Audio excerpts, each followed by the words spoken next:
Good morning, everybody. I want to introduce you to risk management today. Okay, so we'll be looking at all the areas of risk in this particular video, after which we'll look at other things. Okay, when people talk about risk, most times people consider risk to be something that is bad, but risk on itself is not really bad. When you ask people to explain what they understand by risk, they'll tell you that it is when somebody is about to do something that is possible for him to regret. Yes, but it goes beyond that. When you talk about risk, you're talking about uncertainty. Okay, so risk has to do with uncertainty. The uncertainty may be a positive uncertainty, it may also be a negative uncertainty. For instance, taking a vehicle to a particular destination involves risk because there's a chance that the vehicle may have accident. That is one kind of risk. Putting in money into something is also risk involved. It also has to do with risk because the money may not actually come out.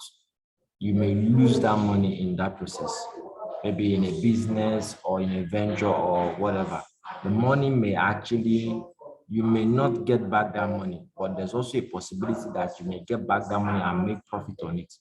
So putting in your money into a venture is a risky event, but you can still get money from it. Now, somebody promising you that he's going to buy you a car, in as much as it's a good thing, but it is also risky because if you plan with that and the person ends up not buying you a car, you may have involved some things that you were not supposed to involve. Okay, so risk comes in several ways. It may be positive, it may be negative. Well, risk on its own is not a bad thing. Rather, we consider risk as uncertainty. Uncertainty, something you're not sure of. That is what we classify as risk. So in this particular course, you'll be looking at risk, plan risk management, identify risk, and perform qualitative risk analysis. So let's get into it. Now, the risk management has 5 areas. We have the plan risk, we have identify risk, we have perform quantitative risk analysis, perform qualitative risk analysis, and plan risk response. So let's look at it. So risk is an uncertain event that may have either a positive or a negative effect on the project. Attitude is influenced by risk appetite, risk tolerance, and risk threshold. Now, when we talk about risk appetite, what are we talking about? We're looking at your hunger for risk. You understand? Some people, once something is risky, they will tell you that they are not part of it. Okay, they stay away from risk. Okay, while some other persons, they like adventure, they want to take a risk, they want to do something new, to take a skydive, for instance, to do something that, go to a place that nobody has gone to, enter into a cave, be the first person to discover a particular place. Those things come with a lot of risk. So that person's risk appetite is high. Then we have risk tolerance. Risk tolerance is what you can take. In as much as, yes, you can take some risk, but it's not every risk that you are willing to take. Okay, so what category of risk are you willing to engage or take on? You understand? That's what we refer to as risk tolerance. Now, risk threshold is a marker that states that you are not going beyond this level when it comes to risk. Okay. Now, the risk management plan. The risk management plan identifies the methodology, the roles and responsibility, the budget, the timeline, the risk categories, definition of risk, probability and impact matrix, the revised stakeholder tolerance, reporting format, tracking document. So what are we talking about here? In project management, you don't just do the project. Whatever comes out will come out. No, you plan. Okay, and one of the things you must plan for is the risk that is most likely going to affect that project. Okay, so now these are the things that you must take into consideration when planning for your risk. So your risk management plan must identify these things. What are the methodologies in that risk? What are the pattern or the way that you must handle the risk? Okay, what are the roles and responsibilities of the people that are involved in managing the risk? What budget is used for the risk, the timeline, the categories, the definition of the risk, probability and impact, the probability and impact matrix, the revised stakeholders tolerance, and the reporting format, as well as the tracking documents. These are things that must be identified in your risk management plan. Okay. Now, this is what we call or refer to as a risk breakdown structure. We've talked about other breakdown structures like work breakdown structure. We talked about work breakdown structure, personnel human resource breakdown structure. We talked about there are 4 of them. I'm actually trying to remember. Okay, but one of the breakdown structures that we have is the risk breakdown structure. Okay. Okay, the risk breakdown structure is a documented breakdown of identified project risk. The risks are represented in a hierarchy according to the categories assigned.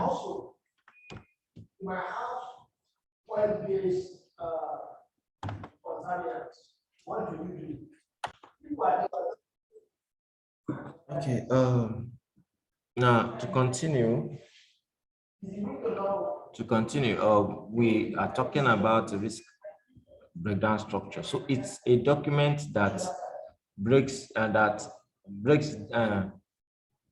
is a documented breakdown of identified project risk. The risks are represented in a hierarchy according to the categories assigned to them. So we look at various kind, like we have the technical, the external, the organizational, and the project management risk. So we break them down. Under technical, you have requirements, you have technology, you have complexity and interfaces, you have performance and reliability, you have quality, and so on and so forth. So this is one of the breakdown structures that we have. Okay. The risk management process. The process called the plan risk management process identifies how to conduct risk management activities for a project. It makes sure that the degree, type, and visibility of the risk management is at an appropriate level for the importance of the project to the organization. Okay, so the degree, the measure, the type, the visibility of the risk management must be at appropriate level. So it is this risk management plan risk management process that helps you to handle this. Okay, now the input we have the project management plan, the project charter, the stakeholders register, enterprise environmental factors, organizational process assets, tools and tech. You have analytical technique, expert judgment meetings. Then you have the output, which is the risk management plan. Okay. Now, the plan risk management inputs. We've already treated most of these items we have here. Various components provide input to. We have the project management plan, which we've talked about, the project charter, the stakeholders register, enterprise environmental factors, and organizational process assets. Then the tools and tech, we have analytical techniques, which we've talked about separately, expert judgment meetings. Okay, now guideline to develop the risk management plan. Now you review the project management plan for all approved subsidiary plans of the project management plan and all baselines, because from them you can ascertain, okay, from this area, we are expecting this nature of risk. Okay, so from that area, we are expecting this nature of risk, and so on and so forth. Now, then you review the project charter for high level risk high-level project description and high-level requirement. You are just trying to, at this point, identify where risk will most likely come from. Okay, then you review the stakeholders register for an overview of each stakeholder's role on the project. Then you review any pertinent enterprise environmental factor to review the organizational process assets such as risk categories. Okay, use tools and tech such as expert judgment. So you get people that are knowledgeable in this area to help you out. Then use analytical techniques such as stakeholders risk profile analysis or strategic risk scoring sheet. Hold meetings with selected team members and stakeholders to develop the risk management plan. Then you document the risk management plan for the project. Okay, this is the scenario. Okay, that's the end of this. So let's go to the next one, identify risk. Okay, so we've been able to plan how we are going to manage the risk in the project. So the next thing we have to do is to identify the project risk. So project risks are uncertain events that may or may not occur within a project, can have either a positive or a negative effect on the project. If positive are opportunities, if negative, we refer to them as threats. Okay, now this category divides project risk into areas reflecting common sources of the risk. Now pay attention to this. We say risk category divide project risk into areas reflecting their common sources. Okay, now we have technical, quality or performance risk, we have project management risk, we have organizational risk, we have external risk. So the input, we have the risk management plan, the cost management plan, the schedule management plan, quality management plan, human resource management plan, scope baseline, activity cost estimating, activity duration estimate, stakeholders register, project documents, procurement document, enterprise environmental factors, organizational process asset. These are documents and items you must look at to be able to find where risk is most likely to come from. Okay, now the tools and tech, you have the documentation review, information gathering technique, you have the checklist analysis, assumption analysis, diagramming techniques, SWOT analysis, expert judgment. Then the output, we have the risk register. Okay, most of these items we have already treated them in details. Okay, so I won't be taking time to go through them, each of them. We have already handled all these things that we have here. Tools and tech, document review, documentation review, you look at the document again, information gathering techniques. Okay, we use various techniques to actually gather information. We've treated this in communication. Okay, then checklist analysis, where you look at, okay, this one, we have been able to look at this properly. These are the risks we identified here. We have handled this area, you check it out. You have handled the other area, you check it out, and so on and so forth. Then assumption analysis. You can assume that June, for instance, or July is a period where there is so much rain and you are planning towards that. But you need to also analyze your assumptions. Okay. It's possible that this period we are no longer having so much rain in July like we used to have. Okay, now the August break that we used to know is now occurring in July. So you check your assumptions and analyze them. Then you diagram. We have diagramming techniques where you use diagram to actually analyze things. You have the SWOT analysis. We have the strength, weakness, opportunities, and threat analysis. Okay, now this is a SWOT analysis where we have strength and weakness are identified, opportunities are identified, and threats are also identified. Okay, so you conduct, this is how you conduct it. The strength and weakness goes first. You look at opportunities next, then you look at threats next. Okay, guideline to identify risk. You perform a structured review of appropriate documentation. So you look at most of the documents you have. From there, you use especially document for planning. Okay, you say perform a structured review of appropriate documentation from other planning processes with key project stakeholders to ensure an understanding of each. Okay, then use one or more risk identification technique to identify risk and their possible triggers. Okay, then be consistent. Whatever method you adopt, apply it systematically across your project. Before the project begins, identify risk in every project assign as a segment and work package. Apply your method consistently, but be on the outlook for special circumstances that might arise in any project segment. Consult relevant historical information such as risk response plan and final reports from previous similar projects that may include lesson learned, describing problem and their resolution. Now, once risks have been identified, group them into categories that reflect common sources of risk for your industry or application area. Then use the result of analysis to initiate the risk register. Okay, this is a scenario and the questions that follow. Okay, now let's do what we call the perform qualitative risk analysis. Okay, qualitative risk analysis helps us to determine the probability of occurrence and the impact of identified risk. Probability of occurrence and impact of identified risk. It determines the risk exposure of a project by multiplying the probability and impact. Now, when people talk about calculated risk, what are they talking about? How do you calculate risk? That is what the qualitative risk analysis helps us to do. We say it determines the probability and the impact of the identified risk, number one.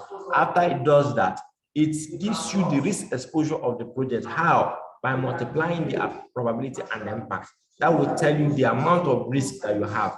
Okay, so how do you calculate risk? You calculate by multiplying the probability and the impact of that risk. Then you provide a list of prioritized risks for further actions. So after you have identified those risks, you determine their probability and the impact on the project. Then you multiply that probability and impact to be able to know the project exposure or the project exposure to risk. Then you prioritize risk based on the score that you have from the multiplication of the probability and impact. Okay, now the input, tools and tech and output that we have. The input, we have the risk management plan, the scope baseline, the risk register, the enterprise environmental factors and organizational process assets. The tools and the tech, we have the risk probability and impact assessment, probability and impact matrix, risk data quality assessment, risk categorization, risk urgency assessment, expert judgment. Then the output at the end of the day, we have the project document updates. Okay, input, the input, some of these things, the risk management plan, we've talked about it already. Scope baseline, we have already talked about it. For you to get the scope baseline, you must look at your scope statement, WBS and WBS dictionary. We've talked about the risk register, okay, that you get from identifying risk. We talked about enterprise environmental factors and organizational process assets. Now the tools and the tech, risk probability and impact assessment. How do you do that? First of all, you determine the probability, you determine the impact, then you do your assessment on them. Then probability and impact matrix. So we now look at when you have, okay, this is what we are talking about actually. Okay, we'll get to that. Now the risk data quality assessment, the risk categorization, the risk. After you have done this, you now do what we call the probability and impact matrix. Okay. Now we look at the quality assessment. Now the risk data you have, how good are they? That is what the risk quality assessment, risk data quality assessment talks about. So you assess, okay, this data that I have concerning risk, are they true? Are they genuine? You understand? Okay, what are the chances of them, of us making a mistake in this, plus or minus this or this percentage, or and so on and so forth. Okay, so but we're looking at the risk data that we have, the information we have pertaining to risk. What is the quality level of that? Is it something we can work with or not? Now, risk categorization, you categorize them based on their sources or their, depending on the field that you find yourself in. Okay. Now you look at also risk urgency assessment and expert judgment. The urgency assessment has to do with, in as much as yes, we've identified so many risks, but how urgent are they? How can we, which one should we handle first before the other? It's possible that the impact of a particular risk is higher than another, but the one with lower impact needs to be done immediately. Do you understand? So we must take into consideration their urgency, then the expert judgment, where you get people that are knowledgeable in the things that you're doing to come and actually give you some input. Okay, and this is what we refer to as probability and impact matrix. After we have scored our risk by multiplying the impact and the probability, you now place them on a chart like this to be able to tell us, okay, which side are we to concentrate on? So these are the probability we have from 10 to 100. Okay, this one is actually from 0 to 5. Now, mind you, these are in percentage. When you talk about probability, you must rate in percentages. Okay, so here we determine which one is high, which one is low, and so on and so forth. But these ones that are great, if you look very closely, you see 3 sets of coloring. We have the light gray, we have the brighter color, then we have the dark gray. Okay, it helps us to know where to concentrate on. So the risks that are on the dark gray, we focus on them first. When we are done with that, we can now concentrate more on the one with the bright color, then the light gray color. Okay. Guideline to perform risk analysis, qualitative risk analysis, review the risk management plan, review the scope baseline, examine the list of identified risks, analyze the data available for each risk to assign a data precision ranking score, then determine the organization's risk threshold for this project, analyze the assumption identified during risk identification as potential risk agents against the validity of assumption and the impact on the project if false. Then analyze the probability and impact of each identified risk by using well-defined probability and impact scale. Determine the risk factor scores by using a probability and impact risk matrix. Prioritize the risk according to the risk management plan. Update the risk register and other project documents for the project. This is a scenario, and this is a summary. That will be all for this particular slide. Okay. Okay. Now, in continuation, we'll be perform quantitative risk analysis. Now, the qualitative risk analysis is different from the quantitative risk analysis.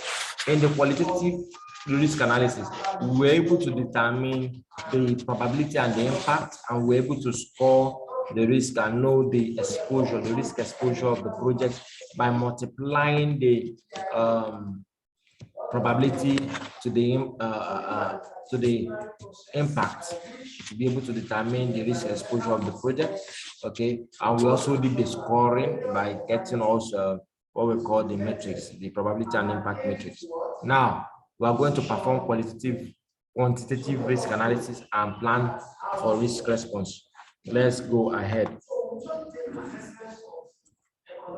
Now, what do we mean by quantitative risk analysis? It is a technique used to assess the risk exposure event to the overall project objective and determine the confidence level of achieving the project objective.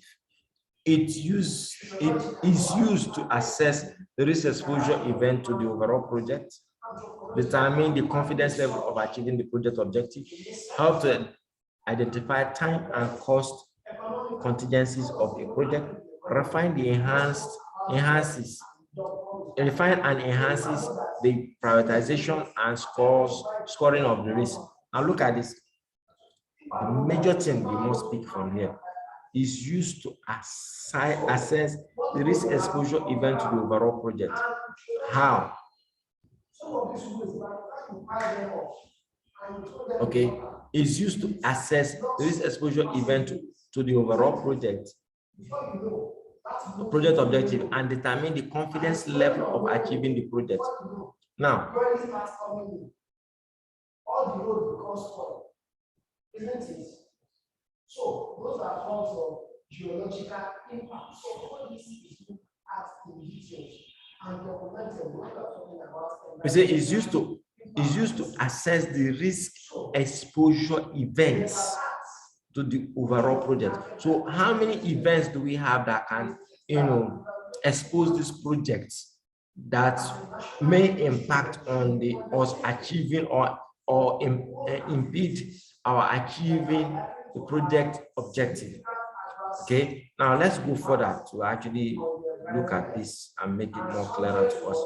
Now, they perform quantitative risk analysis process, numerically analyze the effect for each identified risk against the project objectives.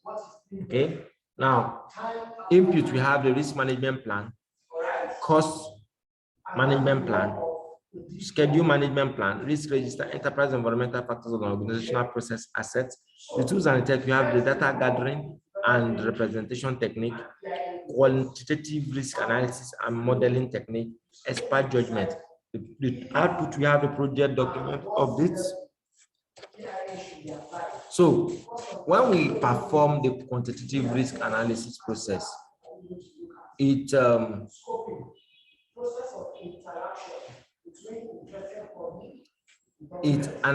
we say the perform quantitative risk analysis process numerically analyze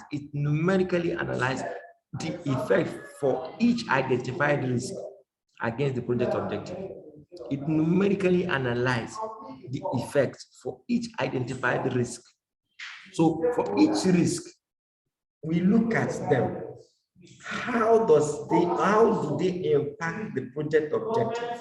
Okay, so it numerically analyzes each identified risk against the project objective.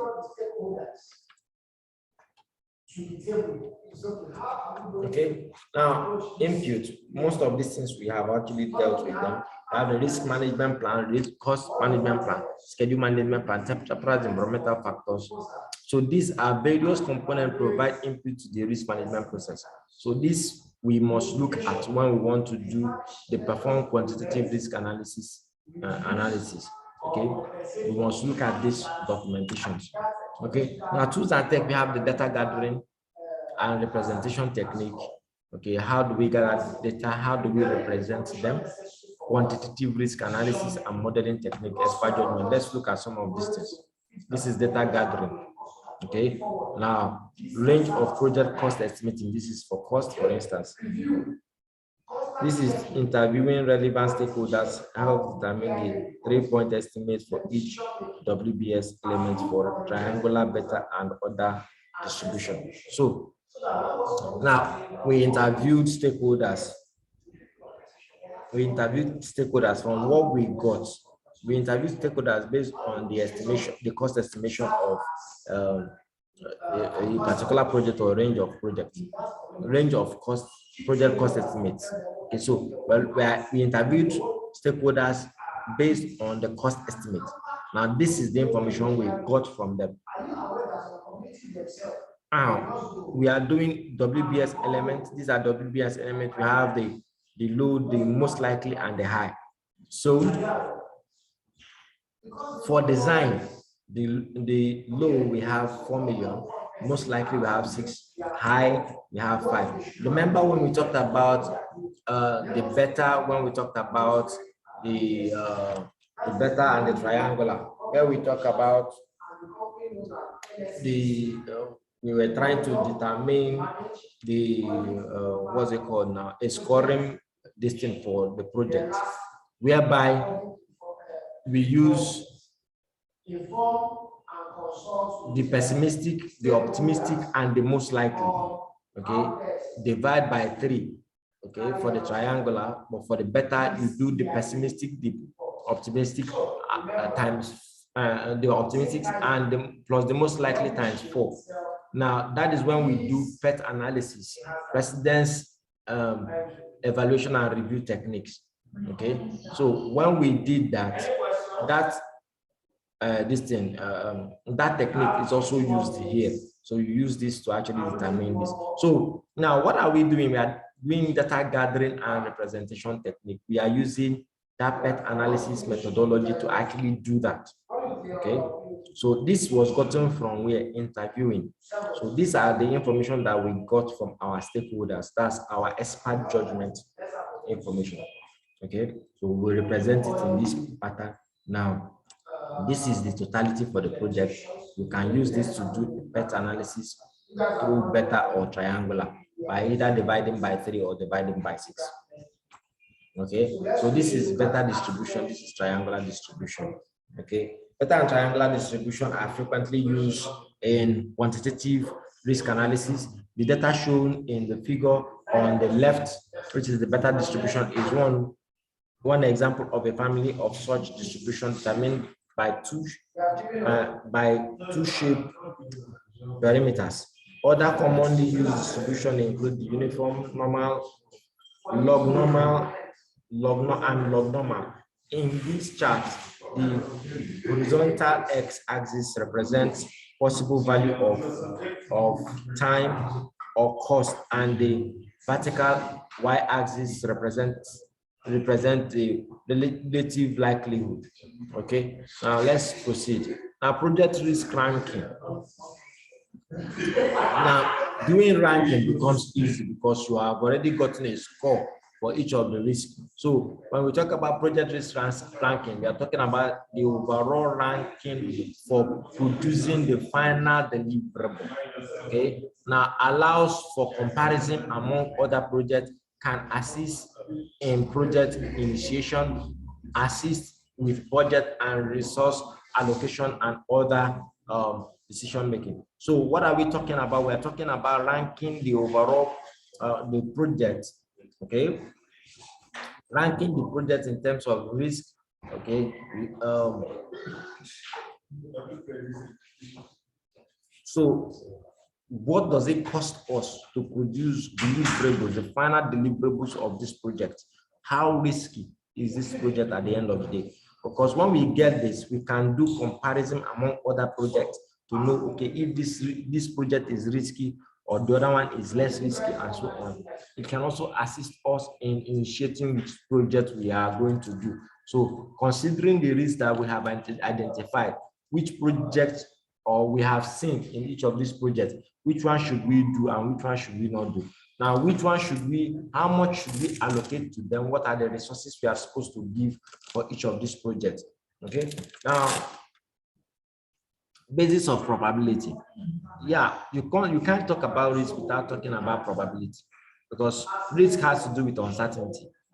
And when you talk about uncertainty, you are talking about probability or the chances of something happening.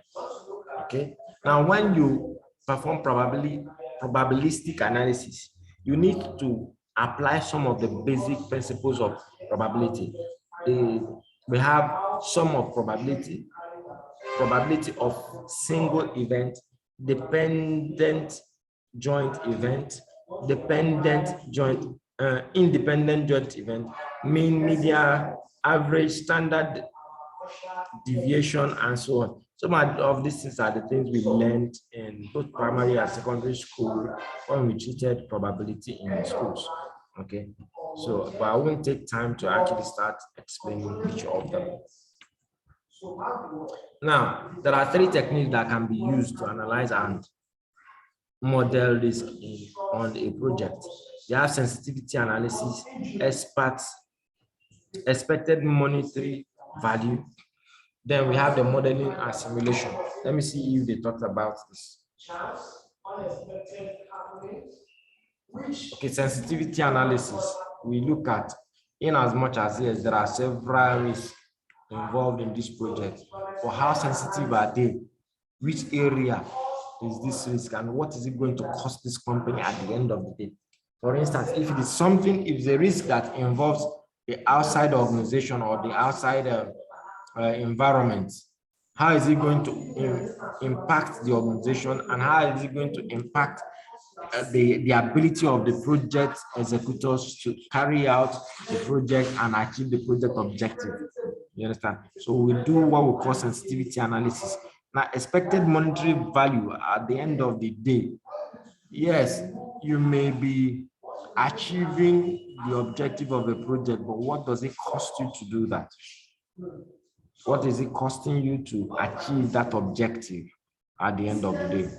Considering the risks that we have encountered in the project, if we are supposed to make 20 million, for instance, from a particular project, and we now encounter a risk that is to cost us 30 million naira, okay, what is the expected monetary value? Okay, now remember we have done this EMV before when we talk about plan value, actual cost, and so on and so forth. Okay, but with that we can actually determine the expected monetary value. The modeling technique and simulation. The Monte Carlo analysis is an example, a clear example of modeling techniques. Now, the Monte Carlo analysis is a technique used to make predictions about the optimistic, most likely, and pessimistic estimates for variables in the model. Now, what are we talking about here? When you talk about modeling technique and simulation, you're talking about the use of application to give you information pertaining to risk. Okay, so Monte Carlo is one of such applications that you can use to achieve that. Now, it simulates various outcomes of the project schedule, then provide a statistical distribution of the calculated results. Okay, now output at the end of the day, we have project document updates, and that includes probabilistic analysis, probability of achieving cost and time objective, prioritize list of quantified risk, trend in quantitative risk analysis results, and so on and so forth. Guideline to perform quantitative risk analysis. Begin with your original estimate of time or cost. Determine the variable that you wish to investigate and identify its likely range of variation. Calculate and assess the impact of changing the range of results on the overall project estimate for each value in the range. Consult historical information. Use appropriate interviewing technique and obtain probability distribution. Depict the distribution in a PDF, then perform a sensitivity analysis. Conduct a project simulation by using a model like Monte Carlo simulation. Okay, this is the scenario and the questions. Now, the risk response, plan risk responses. Okay, so now we have been able to identify the risk. We've planned the risk, we've done the risk management plan, we have identified risk, we've done qualitative risk analysis, we've done quantitative risk analysis.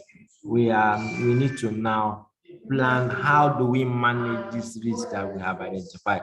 Remember, we were able to calculate our risk after identifying them. Now we need to plan how to respond to those risks. How do we handle them? Okay, now the plan risk response process determine and document options and specific actions to take to reduce the threat and enhance the opportunities to the project objective. Now, inputs, we have the risk management plan, risk register. Then tools and tech, we have the strategies for negative risk or threat, strategies for positive risk or opportunities, contingent response strategy. We have the expert judgment. Output at the end of the day, we have the project management plan updates and the project document updates. Tools and tech. Okay. The tools and tech. There are 4 tools and techniques used in the plan risk response process. We have the strategies for negative risk or threat, strategies for positive risk opportunities, contingency response strategy, and the expert judgment. Now, we have for threats, there are 4 strategies for managing negative risk or threats. This include avoid, transfer, mitigate, and accept. Now, let me explain this. These are ways you handle negative risk. You can avoid the risk completely by leaving that project alone and not doing it, not carrying out the project at all. By doing that, you have avoided the risk. You can also avoid in several ways by taking a different route. By taking a different route where the risk is not present, okay, or a different methodology or pattern that will make you stay away from that risk. Now, another thing you can do to manage a negative risk is to transfer it to a third party or transfer it to another body. You do that through insurance. You do that through insurance. Okay. Now, we have mitigate, where you try to make the risk less harmful to you by either reducing the chances of it happening or reducing the impact. Okay. Now, accept is where you have to actually accept it. You ready your mind and prepare your house, prepare the people, prepare the organization for accepting that risk. Okay, it's going to happen. It's going to happen. There's nothing we can do about it. Now, positive risk, on the other hand, which is known as opportunities, there are also 4 strategies for managing positive risk or opportunities.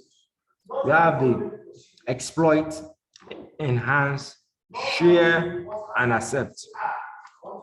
Excuse me. Okay, now exploit, what are we talking about? Exploit, you are trying to make sure that this thing happens. This thing is a positive risk, is an opportunity. What are we going to do to make sure it happens? Enhance is to increase the benefit that comes to it or the chances of it happening. Now, share is a situation whereby, yes, I may have this idea. You say to yourself, I may have this idea or I have this business plan, but I don't have the capital to actually carry it out or to make sure that it happens. I don't have the financial muscle. You can partner with somebody, you understand, whereby you guys will do it together. Maybe somebody that has a financial muscle will come in to help you out. You do it together and you share the benefit that comes to it. Accept, on the other hand, is where you accept the opportunity, you accept the positive risk, and you make use of it and enjoy the benefit. Contingency plan. Okay, now contingency plan. Before I go into contingency plan, there's something I must state here. There's something we call pure risk. Pure risk has to do with risk that only presents opportunity for loss. Risk that only presents opportunity for loss. Another name for pure risk is insurable risk. Okay, so one way to handle pure risk is to insure yourself. Okay, you insure to make sure that that risk is transferred to someone else. Now, we also have another kind of risk known as business risk. Business risk provide opportunity for you to gain or lose in that risk. You gain or you lose in that risk. Okay.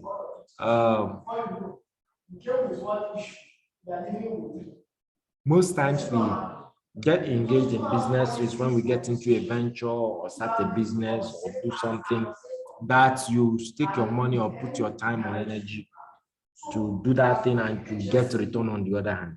But pure risk is not like that. You most times don't prepare for pure risk. It comes. All you can do is to just insure yourself.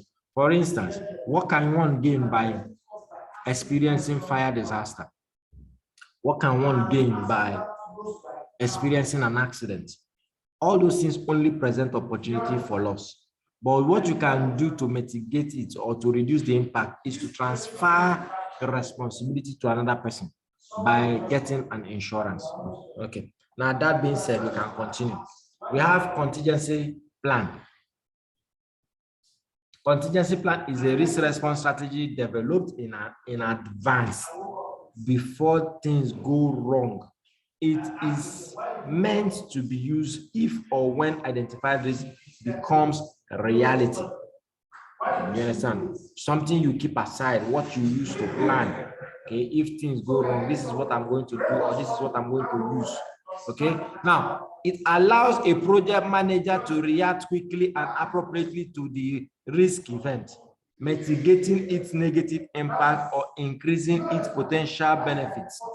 May include a fallback plan for risk with high impact. Okay, project document plan updates. After you've done the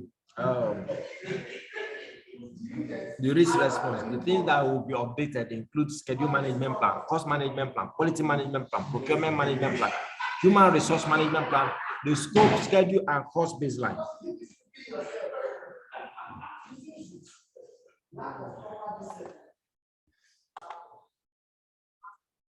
Okay, let's continue.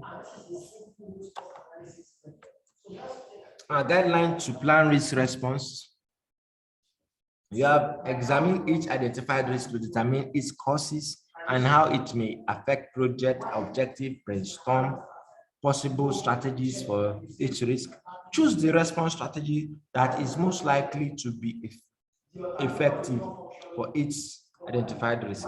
If you are unable to bring a risk rating below the organization's risk threshold, ask your sponsor for help. Then identify backup strategies for risk with high risk factor scores. Okay, determine the amount of contingency reserve necessary to deal with accepted risk. Determine how much of a contingency reserve you should set aside for unknown risk. Okay, consult the risk management plan for the description of the content and format of the risk response plan. Incorporate the risk response plan into the overall project plan so the strategies can be implemented and monitored. Okay, now let me make something clear. There is something we call known unknown. There's something we call unknown unknown. Okay, known unknown refers to risk that you know about, but it has not occurred. For instance, I know that we are in June, as at the time of this recording, towards the ending of June. I know that this is raining season, but I'm not sure that it's going to rain today. So that kind of risk is known as a known unknown. But there's also something called unknown unknown. I don't have an idea that this kind of thing ever existed or if it will even happen. So it's unknown to me and I don't know that it will happen. Do you understand? So these are different types of risks that we can also identify. Okay, now this is a scenario question and okay, let me end this and restart so that we can get to the next class.